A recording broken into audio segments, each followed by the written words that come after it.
Terima kasih. Ini suasana yang menyenangkan, yang meriah ya. Jadi energinya positif sekali saya lihat dari penonton. Jadi kita beri tepuk tangan untuk penonton yang hadir hari ini. Ya, terima kasih.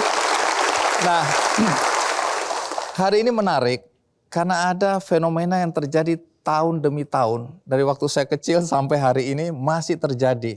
Yaitu orang tua yang panik ketika anaknya harus ikut ujian. Apakah itu dari SD ke SMP, SMP ke SMA, apalagi dari SMA masuk ke perguruan tinggi. Stresnya bukan main. Nah, saya hanya ingin mengingatkan, ini soal strategi. Soal bagaimana orang tua mulai mengatur bagaimana agar anaknya nanti dari tahun ke tahun itu bisa sukses tanpa merasa tertekan. Karena orang tuanya stres, anaknya lebih lagi tertekan ya. Nah, hari ini saya ingin mengingatkan ada satu lembaga ya, bimbingan belajar yang usianya saya kadang nggak percaya tapi itu nyata. 40 tahun. Namanya apa?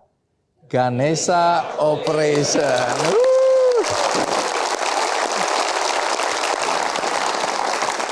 Baik, sebelum saya mengundang tamu-tamu istimewa kita, mari kita sambut Aruma.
hari ini saya mengundang beberapa tamu yang istimewa yang akan bisa bercerita tentang pengalaman mereka, ya, baik mengikuti bimbingan belajar maupun nanti kita akan undang siapa orang di balik Ganesha Operation, ya. Untuk kali ini kita sambut dengan meriah Rizky Senida. Rizky, terima kasih. Terima kasih sudah undang Rizky, Bang Andi. iya. Kalau aku lihat ini umur berapa ini ya? Umur saya sekarang 20 tahun. Sekolah di mana? Sekarang saya adalah mahasiswa Fakultas Kedokteran. Oh, mahasiswa kedokteran. Iya, program studi pendidikan dokter Universitas Pajajaran dari Unpad, teman-teman. Ini menarik sekali karena prestasi Rizky ini kalau saya mau sebutkan terlalu banyak ya. Dan bahkan sampai hari ini. Tapi yang menarik, anak 12 tahun, kamu dan orang tua sudah punya strategi untuk pendidikanmu ya? Betul, iya. Semacam kami sudah membuatkan grand design-nya sebelum akhirnya bertempur ataupun menempuh pendidikan tinggi seperti itu. Orang tuamu pendidikannya apa? Sebetulnya orang tua saya biasa-biasa saja. Tetapi dalam hal ini sejak saya kecil memang saya dilatih untuk memiliki rasa yang bekerja keras seperti itu. Sejak kecil saya harus bekerja keras. Orang tua saya ini menginginkan anaknya itu untuk memiliki jiwa kemandirian sejak kecil. Dan saya rasa jiwa kemandirian inilah yang akhirnya outputnya itu saya bisa sampai berada di titik ini seperti itu. Bang Andi. Oke. Baik, kalau gitu duduk dulu, Rizky. Oke, jadi prestasimu banyak sekali, tapi kita mulai dengan sedikit cerita tentang siapa Rizky. Ini dia profilnya.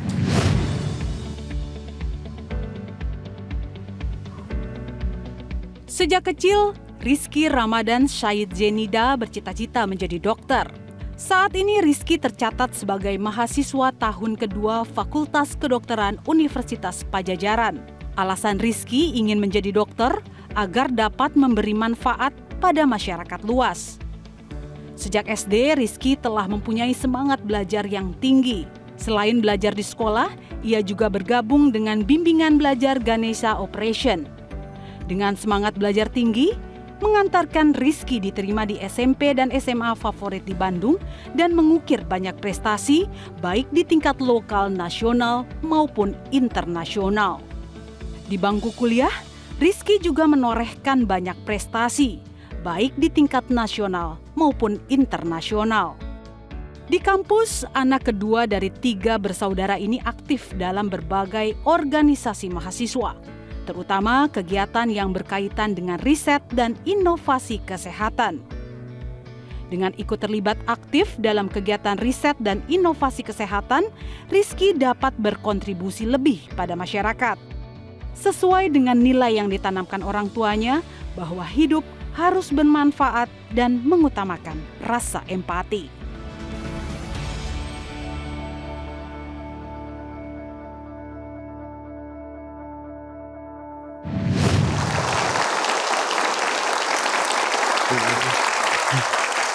Nah, anak 12 tahun bersama orang tuanya sudah merancang strategi pendidikan untuk di kemudian hari. Betul. Ini menurut aku nggak biasa. Iya. Nah, waktu itu Rizky dalam usia segitu udah ada kesadaran juga di situ. Bagaimana muncul kesadaran itu? Dari mana gagasan ini muncul? Iya, bahkan sejak dari SD itu orang tua sudah bertanya, kamu cita-citanya sudah besar mau jadi apa? Dan dari SD itu jawaban saya selalu konsisten, saya ingin menjadi dokter seperti itu. Jadi ketika kamu bilang kamu mau jadi dokter, orang tua mempersiapkannya dengan serius itu ya? Betul Bang Andi. Jadi orang tua itu sebetulnya tidak membatasi kreativitas yang saya miliki.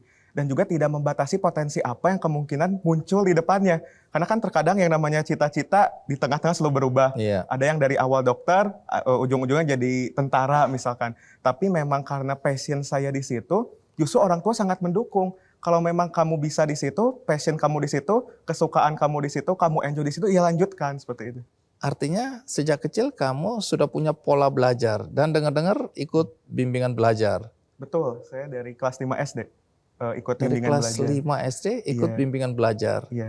Jadi bimbel itu bagaimana cerita bimbel? Cerita awalnya saya ikut bimbel seperti itu Iya. ya. Memang ini dari cerita orang tua terlebih dahulu Bang Andi. Iya. Jadi memang orang tua saya tuh mengajarkan 4 poin. Apa itu? Yang pertama adalah kejujuran. Jadi sesalah apapun saya tidak ragu untuk mengungkapkan dan meminta maaf kepada orang tua. Yang kedua, poin kedua yang orang tua saya katakan adalah mengenai bekerja keras seperti tadi yang disampaikan, dan juga kedisiplinan serta kecerdasan. Dari rasa disiplin itu, saya memang kebiasaan saya itu bangun pukul 3 pagi, saya sholat tahajud, setelah itu saya membuat suatu grand design kecil untuk hari itu, sehingga setelah azan berkumandang, saya harus menyelesaikan apa saja yang telah saya membuatkan listnya itu.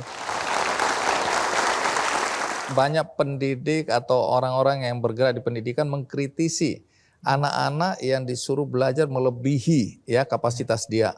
Artinya kalau dia di sekolah udah dapat pendidikan ini, disuruh les ini, les itu, les ini, les itu, les ini, anaknya lama-lama stres berat. Burn out. Nah, kamu gimana?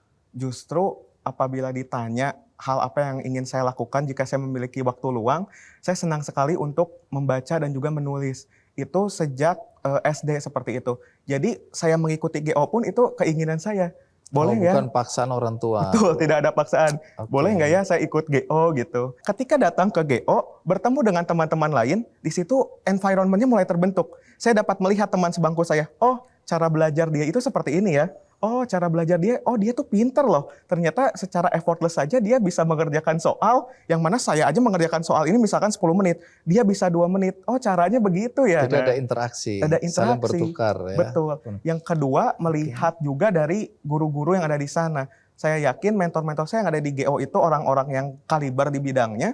Sehingga dengan adanya kita bimbingan secara langsung, attach one by one dengan gurunya itu malah signifikansi belajar dan efektivitas belajarnya itu semakin meningkat. Karena kita dibimbing langsung, bertemu langsung dengan gurunya. Jadi berapa lama kamu ikut bimbel ini?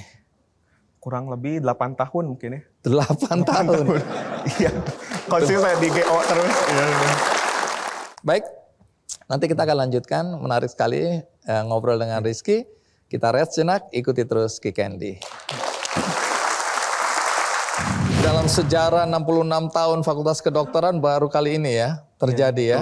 Dan ini mengingatkan kalau nggak salah waktu kamu masih SD ya, sudah ikut tryout untuk anak SMP.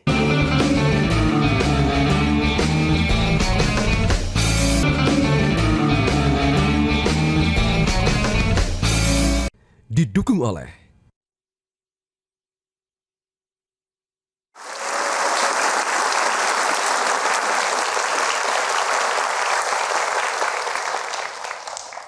Rizky, ini anak-anak kalau disuruh ikut bimbingan belajar ya dari tahun ke tahun, waktu ke waktu, jangan-jangan dia nggak punya waktu untuk sosialisasi, bermain, sehingga dia antisosial nantinya.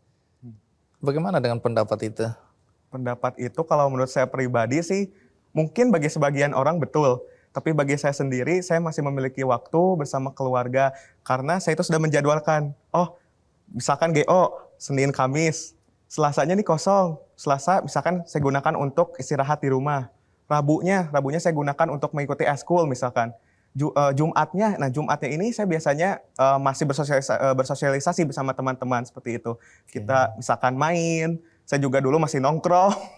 Jadi tetap ada waktu ya masih ada waktu untuk bermain. Nah tapi kenapa milih Ganesha Operation ya? Mungkin pertama saya itu melihat dari track recordnya mungkin ya. Dari Ganesha Operation tuh sangat luar biasa. Meluluskan banyak sekali calon-calon pemimpin.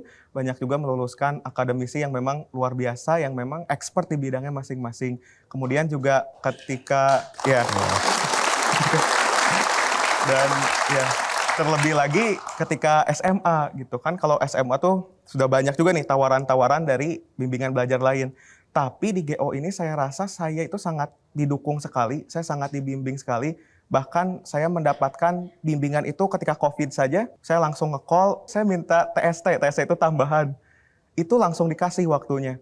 Dan yang saya tertarik adalah GO pada zaman saya itu memiliki software SNMPTN. Sehingga dari nilai-nilai yang saya miliki itu dapat diprediksi. Ketika saya masuk ke fakultas ini, probabilitas masuknya itu tinggi. Kalau masuk ke fakultas B misalkan, oh ini rendah, tidak bisa gitu. Jadi itu sih yang membuat jadi saya dari awal kita udah tahu ini ya, kansnya ya, betul. peluangnya ya. Iya. Jadi nggak ngawur aja, pokoknya dikasih, kamu selamat berjuang, milih yang mana. Kalau salah ya salahmu sendiri gitu ya. Enggak itu ya. Enggak. Kamu waktu masuk Fakultas Kedokteran di Pajajaran Unpad ini melalui jalur apa? Kebetulan alhamdulillah kemarin saya lolos jalur SNMPTN. Mungkin dikenal sebagai jalur undangan mungkin. Di kampus kamu ikut organisasi? Ikut. Apa kebetulan aja Bang Andi. yang kamu ikuti? Yang pertama saya mengikuti Science and Research Center. Ini merupakan satu-satunya organisasi riset dan terbesar di Fakultas Kedokteran Unpad. Kebetulan alhamdulillah Rizky kemarin terpilih menjadi CEO-nya atau ketuanya seperti itu. Iya. Iya. Yang kedua, Rizky di tingkat universitas. Jadi kalau tadi itu levelnya di tingkat fakultas. Fakultas, Ya.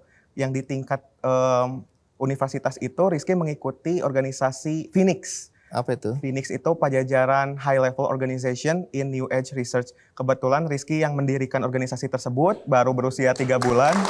Ya, dan untuk yang SRC tadi di tingkat fakultas itu khusus bergerak di bidang riset. Ya, sementara yang untuk di tingkat universitas itu khusus bergerak di bidang inovasi yang bergeraknya itu multidisiplin ilmu. Sehingga di sana bukan hanya anak FK, melainkan ada fakultas-fakultas lain terdiri atas 12 fakultas dan sudah ada 60 anggota sekarang. Sehingga dalam menciptakan suatu inovasi itu bukan hanya dari FK saja loh. Kita bisa berkolaborasi multidisiplin ilmu tadi dengan fakultas-fakultas lainnya. Nah, soal pengajuan proposal seminar itu di semester 3. Di semester 3, ya. Hasilnya bagaimana? Alhamdulillah lulus, dilanjut ke sidang skripsi. Jadi Semester 3? iya, untuk proposalnya di semester 3, Iya, sidang terus skripsinya di semester 4. 4. Ini berkat dari pertama mungkin bantuan dari ibunda kami. Saya menyebutnya ibu karena memang sangat sudah dekat sekali. Beliau adalah Dr. Nusratul Lailia. Beliau bergerak di bidang saraf, Departemen Saraf Rumah Sakit Hasan Sadikin. Saya juga memiliki seorang mentor namanya Kang Asep Wirayasa yang sama-sama membangun Phoenix tadi, ya, dan mendapatkan arahan dari Ibu Kaprodi, Dr. Yuni beserta Pak Dekan Profesor Yudi seperti itu. Keren ya. Iya. Dan ini dalam sejarah 66 tahun Fakultas Kedokteran baru kali ini ya terjadi ya. Betul. Dan ini mengingatkan kalau nggak salah waktu kamu masih SD ya, sudah ikut tryout untuk anak SMP. Betul, saya sebetulnya mencoba-coba saja sih, ada waktu luang, iya. Kamu masih punya kebiasaan ikut kompetisi olimpiade ya. Betul, iya. Terus kemudian baru 2 tahun kuliah sudah mendapatkan 16 penghargaan.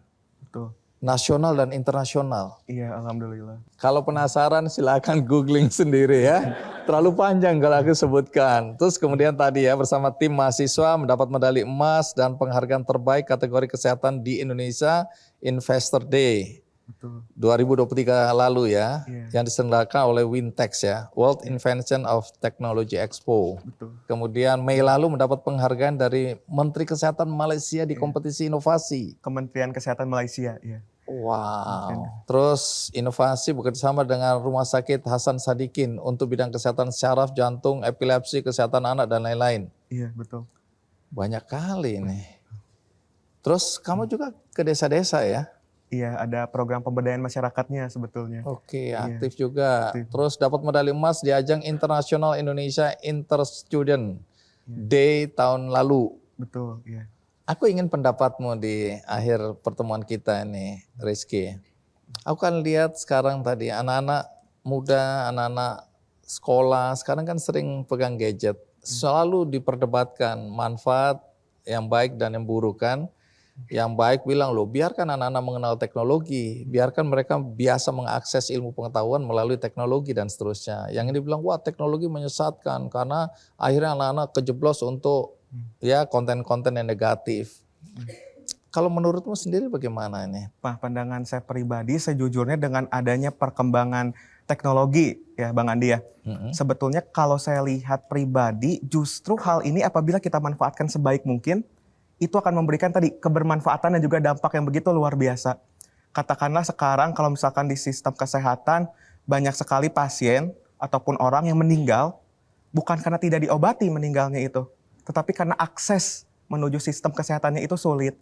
Tapi dengan adanya percepatan inovasi teknologi, khususnya di klaster kesehatan ini, justru hal itu akan membantu para pasien tersebut jangan sampai mengalami morbiditas dan juga mortalitas. Tapi dalam hal ini juga banyak sekali sekarang anak-anak yang betul ya tadi melakukan hal-hal negatif dengan adanya teknologi.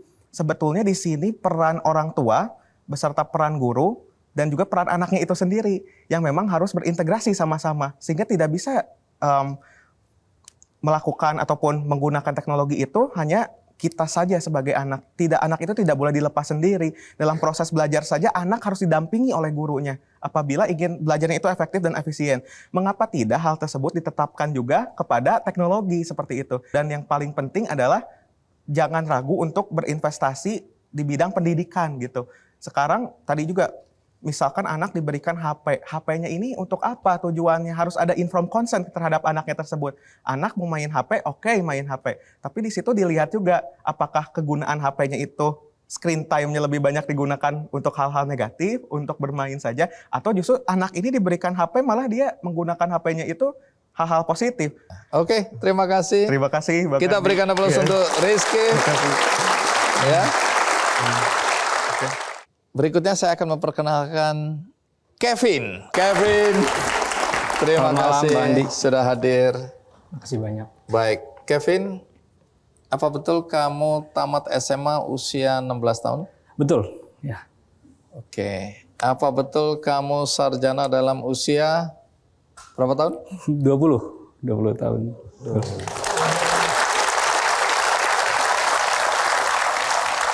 Lalu sekarang kamu doktor. Ya.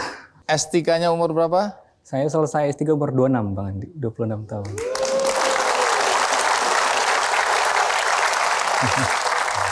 Apakah betul kamu dulu juga ikut bimbingan belajar Ganesha Operation? Ya, betul. Saat mau masuk ITB. Baik. Bagi yang penasaran siapa Kevin, kita rehat sejenak. Ikuti terus Kick Andy. Silakan duduk. Saya ditolak kebanyakan. Karena ujian saringan awalnya itu adalah ujian psikologi yang saya yakin psikologi saya itu nggak siap untuk itu. Anak 21 tahun tahu apa Pak, gitu kan.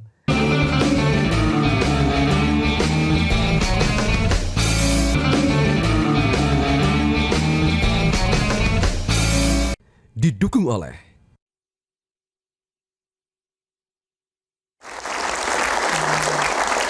Baik, tadi sudah ada bocoran sedikit mengenai Kevin ya. Kevin namanya ini Kevin Marojahan Banjarnahor. Betul, Pak. Tapi kalau dipakai gelar Dr. Insinyur Kevin Marojahan Banjarnahor STMT. Doktornya di bidang apa? Di bidang tenaga listrikan, Pak. Kelistrikan. Lebih tepatnya di sistem tenaga listrik. Jadi pendidikan saya dari S1 sampai S3 itu linear, Pak. Oke. Baik, tapi sebelum kita lanjutkan, kita simak dulu tayangan berikut ini.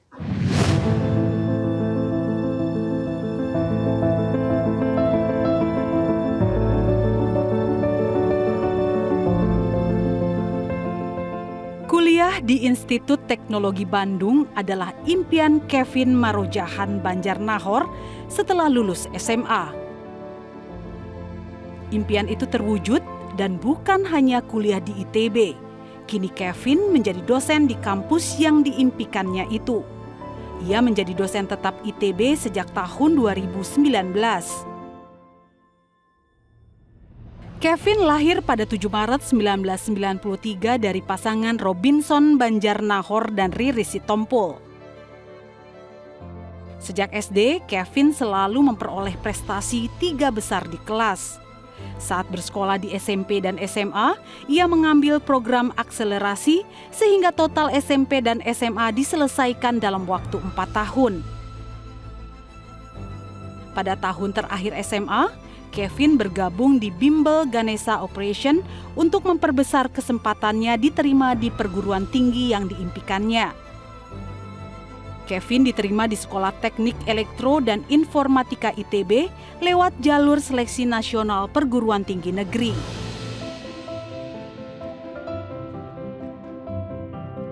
Kevin menyelesaikan kuliah S1 dan S2 di ITB lewat program Fast Track integrasi S1 dan S2 dengan durasi 5 tahun dengan beasiswa dari ITB dan lulus dengan predikat cum laude.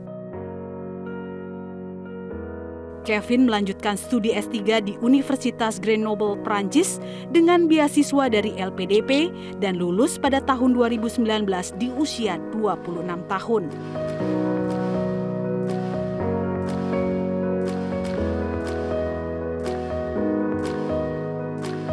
Kevin bermimpi untuk dapat berdampak lebih besar kepada sektor ketenagalistrikan Indonesia menuju kelistrikan yang ekonomis, andal dan berkelanjutan, serta suatu saat mencapai jabatan akademik tertinggi, yaitu guru besar.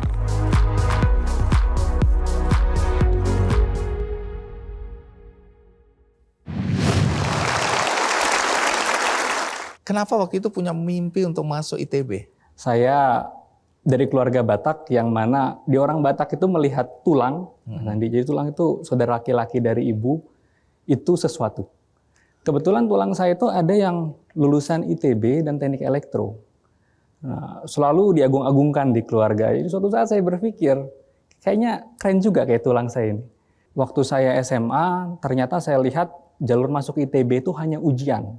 Mungkin beda sekarang itu kan ada seleksi melalui rapor ya, melalui prestasi. Tapi saat itu masuk ITB itu hanya melewat ujian mandiri atau seleksi nasional masuk perguruan tinggi. Nah, saya melihat, wah, ini kalau masuk lewat ujian mandiri, mahal sekali Bang Andi. Kebetulan abang saya saat itu sedang kuliah juga. Sehingga saya melihat satu-satunya cara saya masuk adalah lewat seleksi nasional, di mana uang pangkalnya bisa 0.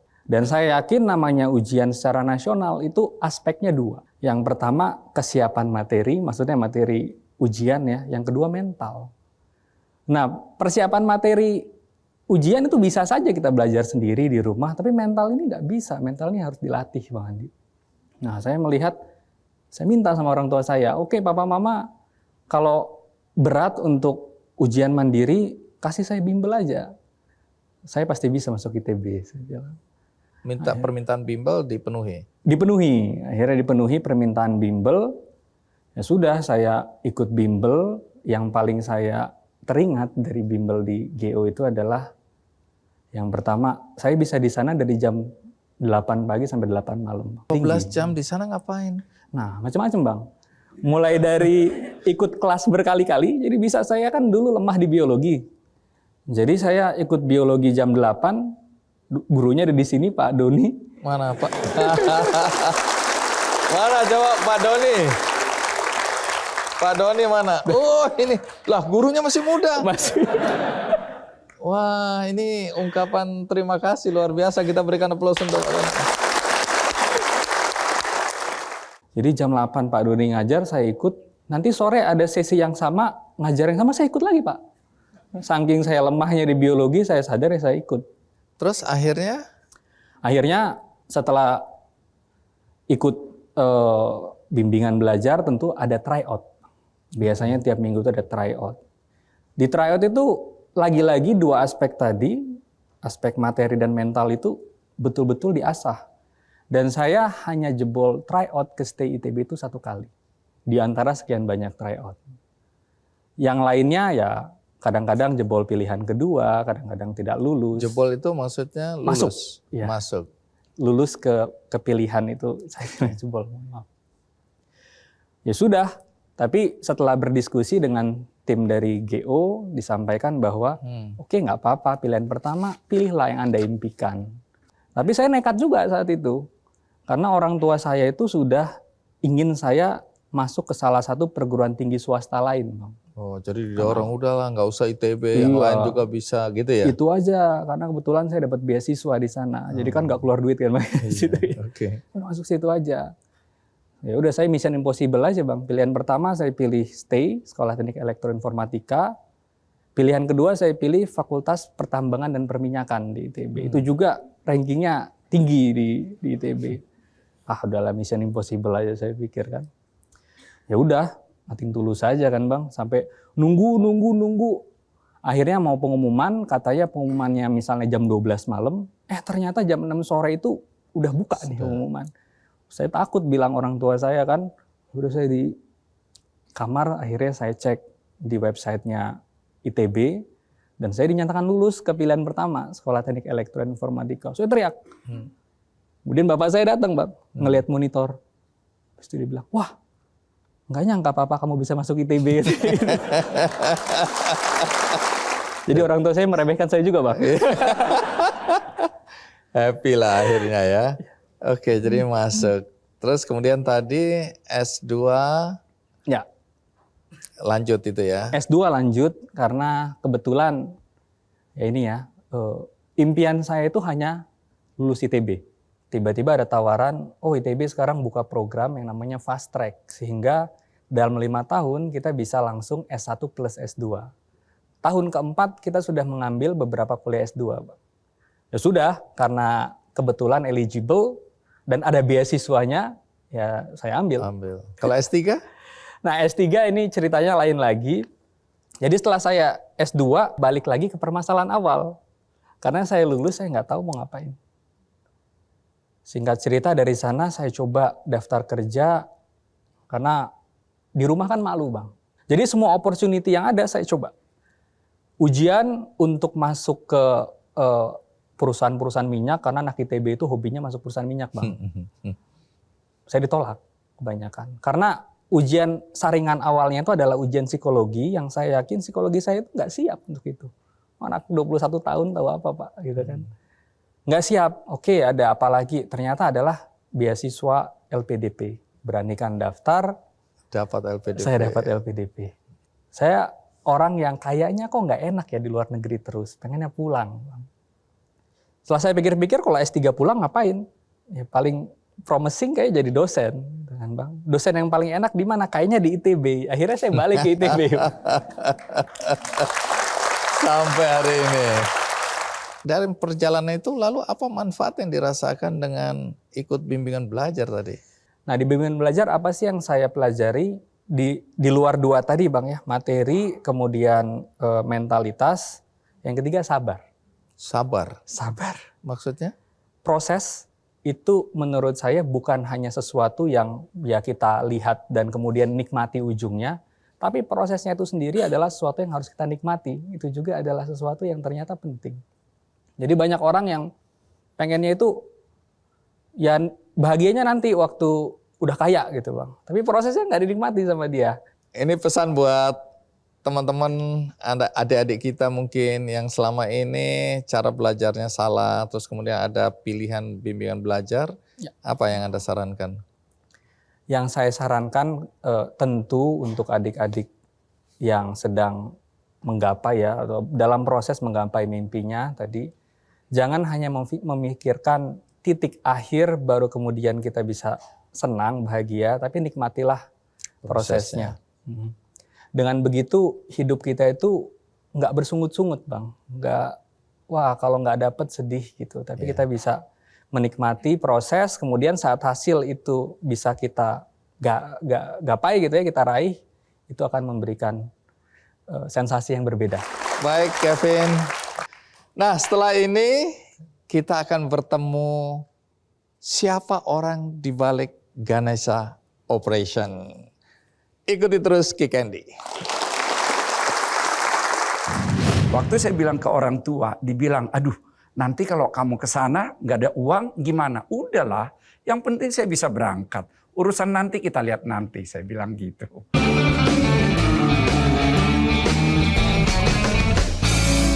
Didukung oleh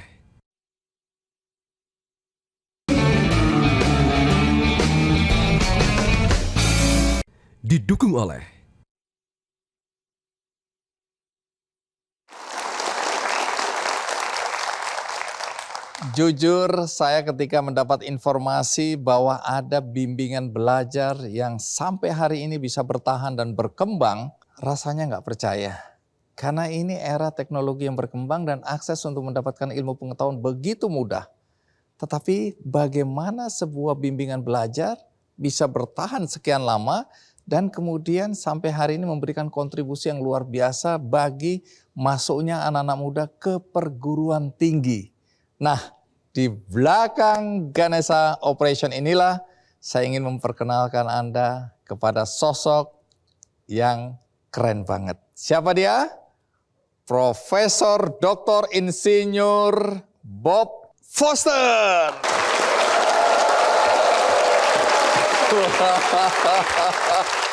Luar biasa, luar biasa. Itu belum lengkap, di belakangnya masih ada MM. Banyak kali gelar Anda ini. Jadi Pak Bob, terima kasih ya. Terima Tadi kita kasih. udah dengar cerita-cerita bagaimana anak-anak muda yang mendapat manfaat dari apa yang Anda bangun. Dan dengar-dengar Anda bangun ini dari garasi. Betul. Dari sebuah garasi. Ya, Bang Andi. Tahun berapa itu? Tahun 1984. 1984 dari sebuah garasi Anda membangun yang sekarang menjadi berapa banyak? Saat ini ada 693 outlet di 294 kota se-Indonesia. Oke, silakan duduk. Terima kasih.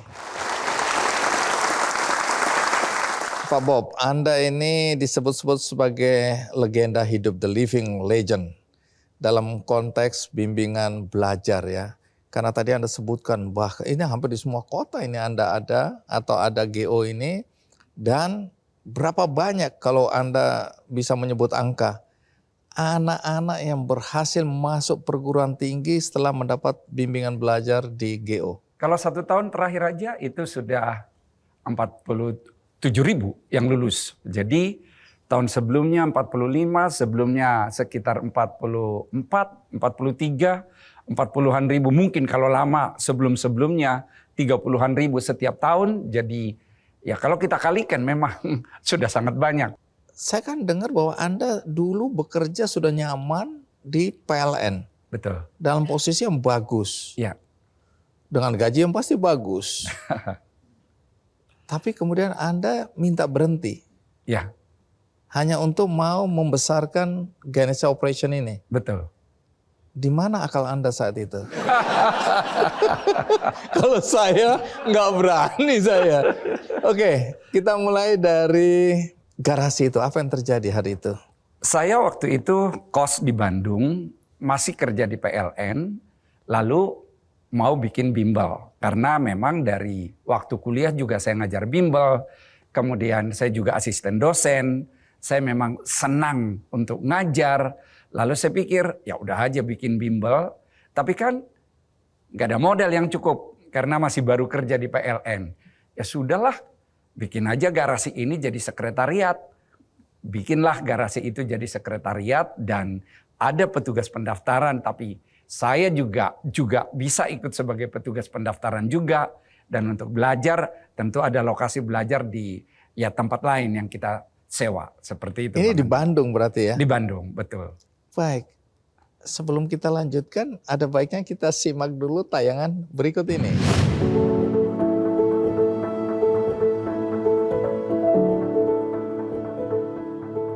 Setiap kesuksesan yang diraih seseorang memerlukan proses.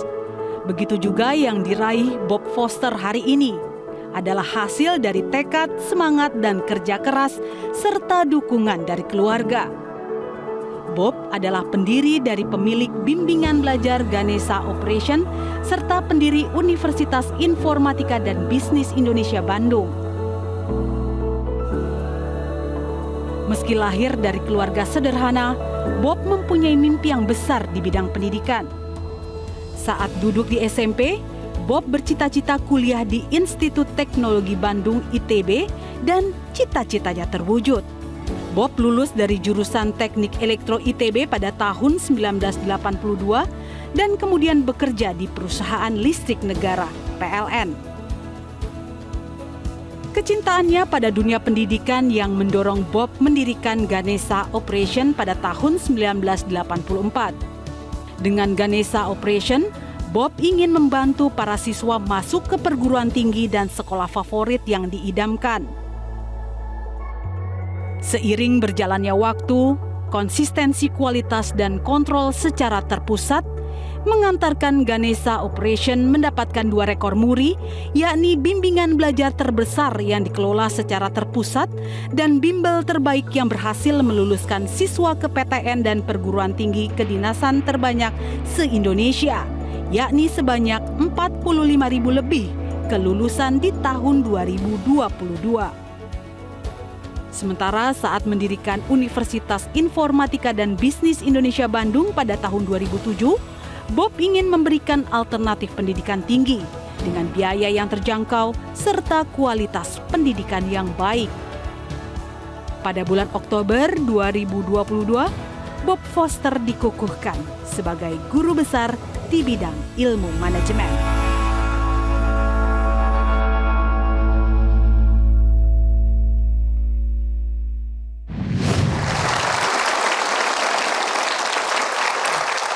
Saya tertarik tadi melihat kehidupan Anda yang sederhana ya di masa muda, masa kecil itu ya. Ya. Jadi orang tua Anda ini pendidikannya apa? Nggak tahu apa lulus SD, tapi SD lah udah pasti. Lulus atau tidak Anda nggak tahu. Lulus apa tidak. Pekerjaan mereka apa? Karyawan di perkebunan, tapi di perkebunan bukan di pusatnya, di daerahnya perkebunan teh. Jadi disitulah bekerja sehari-hari. Memang di administrasi. Jadi secara ekonomi bagaimana kehidupan Anda dulu? Secara ekonomi sangat kurang. Sangat kurang. Sangat kurang. Lalu pendidikan Anda bagaimana? Dengan kondisi ekonomi orang tua seperti itu? Ya, saya memang sudah punya passion karena saya bilang tadi sangat tertarik untuk bidang pendidikan. Saya kelas 5 SD aja waktu saya baca buku saya lihat ada nama orang. Saya tanya ayah saya, apa ini ada nama orang? Oh itu yang bikin bukunya. Nah saat itu juga saya sudah bercita-cita. Saya juga mau jadi penulis buku ke depan. Dan kemudian SMP saya lihat-lihat apa sih universitas yang cocok bagi saya nanti. Saya lihat ITB. Saya harus masuk ITB nanti. Nah memang waktu saya bilang ke orang tua, dibilang, aduh nanti kalau kamu ke sana nggak ada uang gimana? Udahlah, yang penting saya bisa berangkat. Urusan nanti kita lihat nanti, saya bilang gitu. Jadi memang bukan yakin uang pasti ada. Dan memang selama kuliah pun ya sangat-sangat terbatas. Dan karena itulah kemudian saya setelah tahun ketiga, saya ikatan dinas ke PLN. Sehingga ada uang untuk biaya kuliah dan sehari-hari. Ya juga karena saya sering dikatain orang kampung gak punya uang. Jadi muncul passion saya. Oke, suatu saat saya akan tunjukkan bahwa saya juga bisa gitu.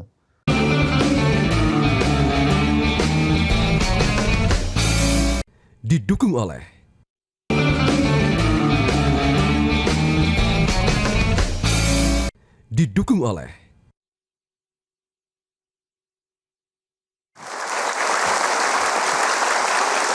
Jadi Anda nih anak kampung ya? Betul. Jadi kampung Anda persisnya di mana ini? Satu desa kecil di Sumatera Utara, di perkebunan Sidamani, ke dalamnya. Nggak tahu apakah ada itu di Google Map, nggak tahu. Gimana Anda punya mimpi yang melebihi pasti anak-anak kampung Anda sendiri? Dari mana itu? Ya juga karena saya sering dikatain orang kampung nggak punya uang. Jadi muncul passion saya. Oke, suatu saat saya akan tunjukkan bahwa saya juga bisa gitu. Tapi kan pasti rata-rata di desa Anda, di kampung Anda ini tidak ada mimpi anak-anak untuk sekolah setinggi-tingginya sampai bahkan di ITB waktu itu. Saya pikir tetap ada faktor positif dari orang tua saya karena ayah saya sering setel radio tapi radionya itu berita internasional lah, nasional lah gitu. Jadi itu juga memberi wawasan bagi saya untuk mendengar dunia luar walaupun di desa terpencil. Oke, jadi kesimpulannya kuncinya adalah beli radio sebenarnya. Akhirnya bagaimana bisa masuk ke ITB?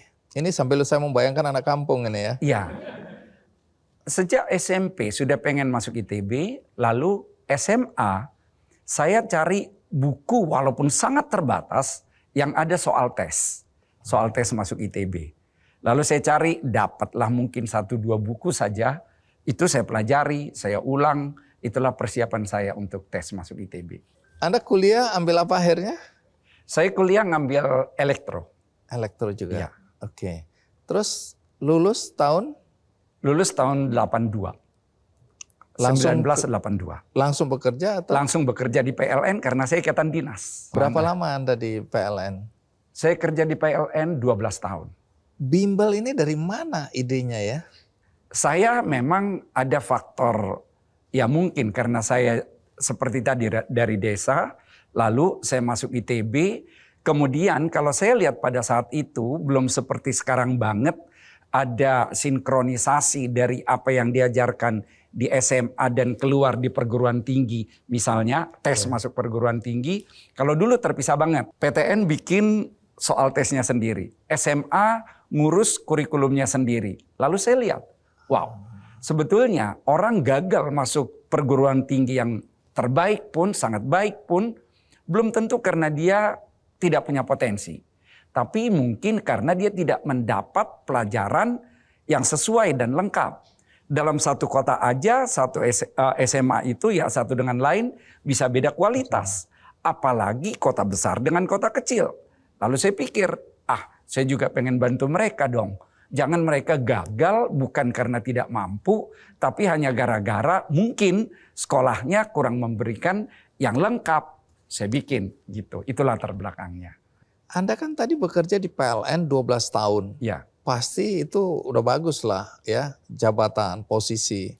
Posisi apa waktu itu? Kepala bagian untuk daerah Bali sampai dengan Timur-Timur. Waktu itu belum merdeka. Itu kan luar biasa. Kemudian gaji saya udah membayangkan hari itu udah pasti bagus itu ya. Betul. Lalu kenapa Anda berani memutuskan untuk berhenti? Memang tidak mudah saya untuk memutuskan. Karena di PLN saya menikmati juga. Apa yang saya lakukan sesuai dengan keilmuan saya. Kemudian juga ya tadi fasilitas juga sudah tersedia sebetulnya. Di sisi lain saya juga hobi ngajar. Nah, saya di Bali sebagai cabang pertama GO. Kemudian pusatnya di Bandung. Tiap minggu saya bolak-balik Bandung, Denpasar tiap minggu. Karena saya harus lihat di Bandung, saya lihat di Denpasar. Lalu saya pikir, waduh, masa saya harus terus seperti ini? Tapi saya kok lebih suka ngajar ya. Lalu saya pikir, ya sudahlah, PLN ini begitu banyak teman-teman yang ngurusin. Sementara GO ya masih sedikit dan saya juga memang sebagai orang yang di situ memang yang membuat dari awal. Ya sudahlah, saya ke GO aja biar PLN diurus teman-teman gitu. Dan saya keluar, saya langsung ngajuin surat pengunduran diri. Waktu itu sudah ada baru handphone. Handphone saya langsung saya off selama sebulan. Karena saya tahu pasti saya akan dicari terus. Dan betul loh, teman bilang, kamu dicariin. Oleh pimpinan PLN? Betul. Jadi intinya sebenarnya Anda mau ditahan itu? Artinya, Mau ditahan, betul. Nggak boleh keluar. Betul, malah Betul, dibilang Anda kamu masih mau naik tuh. Jadi pimpro gitu. Sudahlah saya bilang. Nah itu keberanian yang luar biasa. Tapi Anda udah menikah nggak hari itu? Belum. Oke ya. Saya udah membayangkan kalau Anda hari itu sudah punya istri. Yang itu tadi. Tapi orang tua tidak mendukung untuk keluar. Orang tua nggak setuju? Iya. Apa kata Ngapain orang tua? keluar? Di situ kamu sudah oke kok. Coba, udah terjamin. Nanti pensiun kamu pun udah dapat uang pensiun. Dibilang. Saya bilang, aduh udahlah kalau kita mikirin hanya pensiun aja. Ngapain sih? Banyaklah yang harus kita lakukan sesuai dengan passion, cita-cita kita pribadi gitu. Tapi apakah waktu Anda memutuskan Anda yakin GO akan sebesar ini? Saya memang orangnya tidak ragu sih bahwa belum kebayang sebesar ini, ya belum kebayang. Tetapi ya saya lakukan aja terus apa yang bisa dilakukan. Saya lakukan toh udah jalan juga kok. Ada di Bandung, ada di Denpasar. Ya udah saya kerjain aja terus dengan serius. Yang juga saya lihat menarik adalah mimpi Anda ketika melihat buku dan ada nama di depan buku itu dan Anda bertanya ke orang tua tadi, ini siapa ini namanya, kenapa di sini? Dan dia ini memang penulis buku. Dan obsesi itu sekarang Anda wujudkan juga itu ya. Betul. Berapa banyak buku yang pernah Anda tulis? Sudah lebih dari 30 buku yang saya tulis. 30. Iya.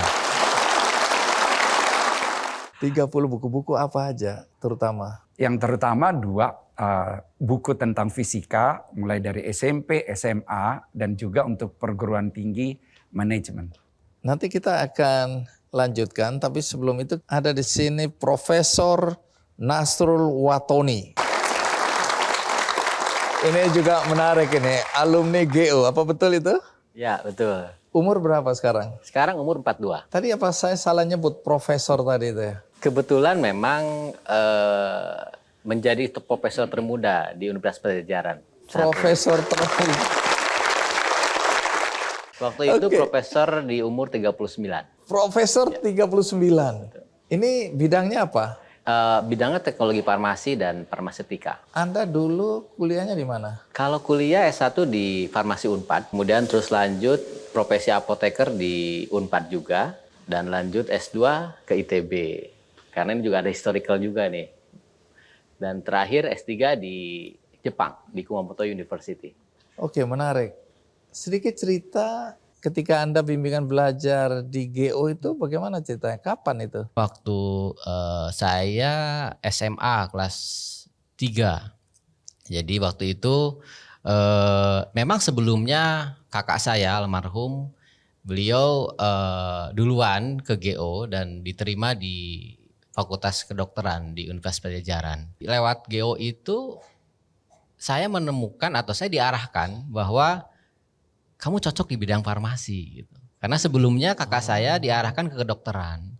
Dan itu berdasarkan atas penilaian-penilaian tryout. Nah, nanti disimulasikan kira-kira bidang apa nih yang cocok gitu.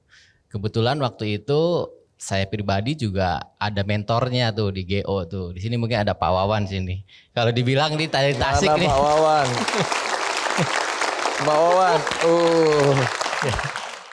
Nah, kebetulan pilihan pertama itu adalah farmasi ITB. Dan yang pertama ITB dan kemudian yang diterimanya itu adalah farmasi Unpad. Tapi justru karena masuk farmasi Unpad inilah saya dianugerahi mendapat gelar guru besar termuda ini. Guru besar termuda ya. Nah, yang menarik juga dari Nasrul ini soal publikasi ilmiah ya. Jadi ada berapa publikasi ilmiah nasional dan internasional yang sampai saat ini alhamdulillah publikasi internal saya ada 87 dokumen di Jurnal Internasional Publikasi. Jadi bidangnya apa aja itu? Bidangnya semua bidang farmasi ya? Ya bidang farmasi. Kalau dari H-indeksnya itu 20. Jadi kalau H-indeks itu semacam indeksasi dari si Scopusnya itu adalah di tingkat 20 untuk citasinya. Terima kasih Nasrul. Kita rehat sejenak, ikuti terus Kikendi.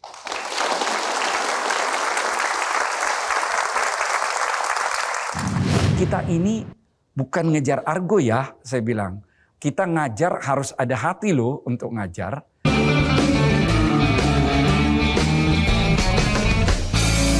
Didukung oleh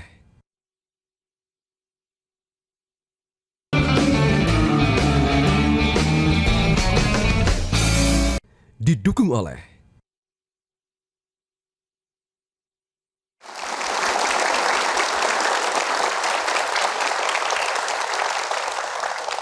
Baik, Pak Bob, kita lanjutkan ya. Ya. Saya tidak menyangka bahwa sebuah lembaga bimbel itu ternyata sejauh itu ya. Ya. Bahkan mengarahkan sesuai dengan prestasi anak itu ketika dalam perjalanan selama bimbel ini untuk menentukan jurusan apa yang tepat buat kamu, kekuatanmu di mana dan seterusnya. Ya. Saya pikir tadinya kalau bimbel ya udah kamu belajar aja lah, diajarin, habis itu ya silakan berjuang masing-masing. Tapi ternyata sejauh itu. Ya. Nah, yang juga jadi pertanyaan kan banyak orang tua yang memaksakan kehendak mendorong anak-anaknya masuk bimbel. Ya. Tanpa tahu anaknya ini nanti mau jadi apa dan seterusnya. Nah, anak-anak yang begini apakah ada di GO ini? Ada. Jadi anak-anak masuk bimbel itu berbagai latar belakang. Ada yang memang yang bersangkutan memang sudah punya passion yang luar biasa. Ada yang memang dipaksa orang tua karena orang tuanya pengen anaknya ini berhasil. Iya. Anaknya belum tentu punya motivasi. Ada yang dipaksa orang tua, daripada saya repot ngurusin ini, biar bimbel aja yang ngurusin gitu. Ada juga. Dan itu pernah juga suatu kisah, ada seorang siswa kami, dia datang ke GO, kemudian tidak masuk kelas. Lalu waktu kita tanyain, masuk kelas dong belajar. Kamu gimana sih, kan sayang. Kamu udah ikut bimbel, udah bayar lagi. Udahlah nggak usah, saya di sini aja, paling saya ke kantin. Karena saya ke sini bimbel, karena orang tua saya biar nggak dia repot liatin saya. Kenapa? Orang dia berantem melulu kok di rumah. Kami kan broken home. Jadi saya juga di sini nggak ada niat saya belajar. Ya udah, kami kasih arahan, ya singkatnya kita bilang, kalau orang tua kamu seperti itu, lalu kamu tidak merespons dengan positif ke dirimu, kamu korban lagi nanti. Tidak seketika, 1 bulan lebih lah, ada 2 bulan. Akhirnya dia sadar dan dia rajin bimbel. Dan pilihan pertama yang dia sukai di PTN yang ya sangat bagus lah, dia diterima. Dan statementnya dia katakan, Ganesha Operation yang mengubah hidup saya.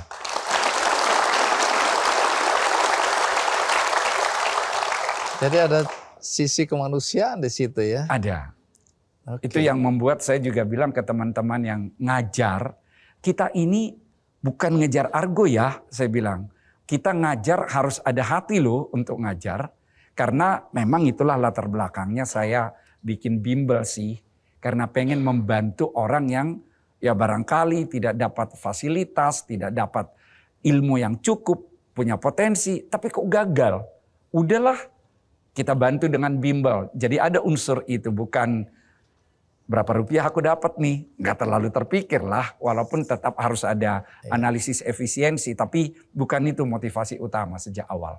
Menarik, karena Anda kan datang dari keluarga sederhana. Anda 9 bersaudara. Betul. Dari 9 bersaudara ini berapa yang masuk ke dunia pendidikan? Kami ada masuk ke dunia pendidikan berlima.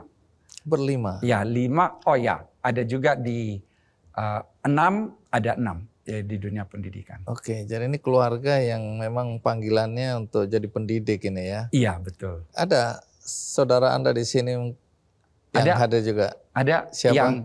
Yang ada di Ganesha Operation juga ada, yang saya bilang tadi. Pak John. Mana ada, Pak John? Oh, ada Pak John. Ada Pak Harlin. Ada Pak, beberapa. Oke. Bu Erna. Tapi ada yang bukan pendidikan Keluarga tapi hadir. pendidik. Bu Junita juga ada di sini. Gitu. Dalam beberapa kesempatan saya lihat Anda menyitir quotes atau ucapan, ungkapan dari Nelson Mandela mengenai pendidikan. Iya. Bisa Anda sebutkan dan mengapa itu menjadi penting untuk Anda catat? Saya memang melihat Indonesia ini kan negara besar. Dari jumlah penduduk 286 juta kan saat ini, lebih sedikit. 4 besar di dunia. Tetapi competitiveness kita, daya saing kita belum 4 besar di dunia. Masa sih emangnya kita ini orang yang tidak mampu berpikir? Nah, lalu dari situ saya pikir gimana dong biar bangsa ini maju. Makanya saya senang dengan quotes tersebut yang mengatakan education is the most powerful weapon which you can use to change the world. Dan Bung Karno bilang mau ngubah suatu bangsa, ubahlah dari generasi mudanya. Oh ya, saya pikir SMA, SMP, SD kami harus bina. Itulah latar belakangnya. Merdeka! Merdeka. Nah, soal Anda akhirnya mendirikan perguruan tinggi, itu bagaimana ceritanya? Perguruan tinggi negeri saya lihat dari sudut daya tampung, misalnya nih lulusan SMA sekitar 4,1 juta tahun-tahun terakhir ini. Yang akan diterima di perguruan tinggi negeri kira-kira sekitar 500.000. Jadi hanya sekitar 12%-an lah gitu. Selebihnya kemana? Swasta banyak yang mahal. Lalu saya pikir ya perlu juga dong kita fasilitasi mereka yang termasuk tingkat ekonomi tidak terlalu mampu. supaya mereka juga bisa kuliah. Dan saya juga memikirkan bahwa kalau mereka kuliah, apakah tidak ada suatu hal yang khas kita buat? Nah, ada kekhasan karena sudah pastikan sekarang ini dunia digital. Makanya yang kami buat itu pun Universitas Informatika dan Bisnis Indonesia. Unibi. Unibi. Jadi yang Anda bayangkan ke depan ini, tantangan yang akan dihadapi oleh generasi muda kita dalam dunia pekerjaan atau apa? Dalam dunia pekerjaan sudah pasti ada kaitannya dengan digital. Karena sekarang ini kan semua harus bisa. Walaupun tidak harus ngambil jurusan informatika. Tapi nggak boleh jadi orang yang gaptek. Karena kita sudah semua paham lah sekarang ini istilahnya Internet of Things. Artinya apapun dengan internet gitu. Jadi harus terbiasa dengan dunia digital sehingga orang bisa bersaing masuk di dalam industri yang ada sekarang ini. Baik, jadi di akhir ini saya ingin Anda menyampaikan sesuatu untuk para orang tua dan anak-anak muda. Karena orang tua ini kan kadang ingin menentukan masa depan anak-anak, tentu untuk kebahagiaan anaknya, keberhasilan, tapi dengan cara yang mungkin tidak tepat. Kemudian anak-anak juga bisa saja melihat apa yang dikehendaki orang tuanya, sesuatu yang bertentangan dengan keinginannya. Nah, bolehkah Anda sampaikan sesuatu yang dari pengalaman hidup Anda di pendidikan ini kepada para orang tua sekaligus kepada anak-anak generasi muda? Ya, untuk para orang tua, para generasi muda, saya mempunyai suatu statement, to live is to compete. Hidup ini adalah pertandingan, memang kompetisi, dan harus melalui pendidikan.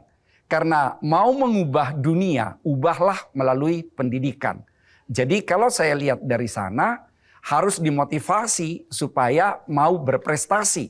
Dan karena itu, orang tua, saya juga sarankan tetap mendampingi, memotivasi, mengarahkan putra-putri tercinta kita ini untuk tetap mau belajar, menuntut ilmu. Dan sejak kecil anak-anak itu harus mempunyai cita-cita. Karena melalui cita-cita itulah ada passionnya. Melalui cita-cita itulah dia tahu arahnya.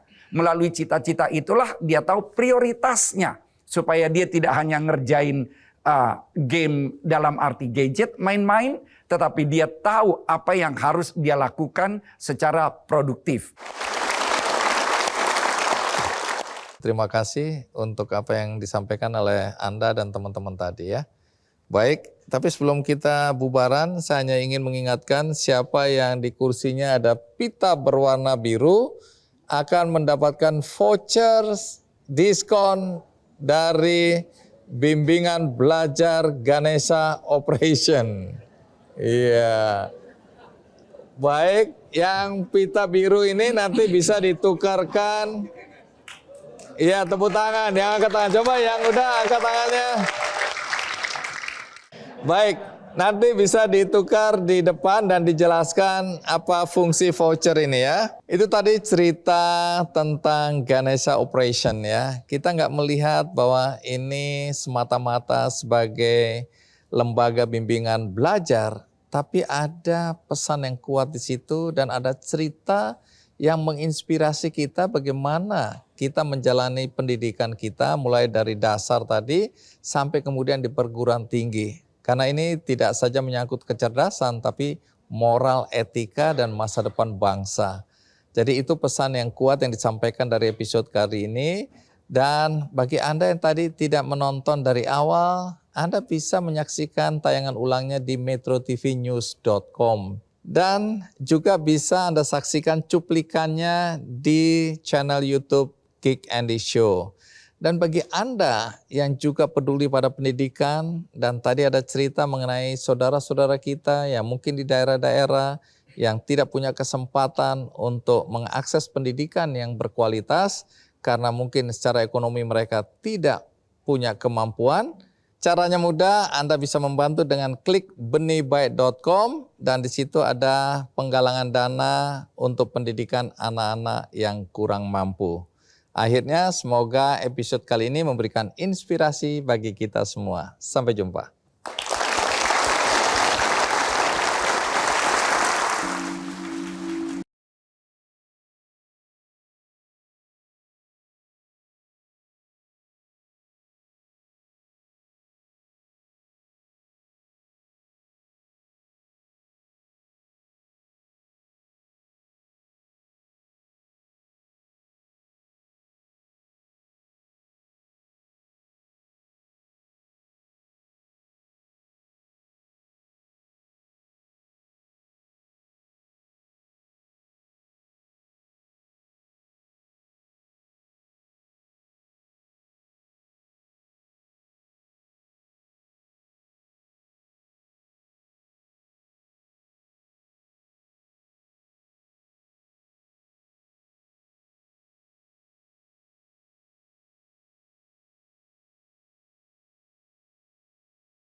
Jelajahi cara baru mendapatkan informasi. Download Metro TV Extend sekarang.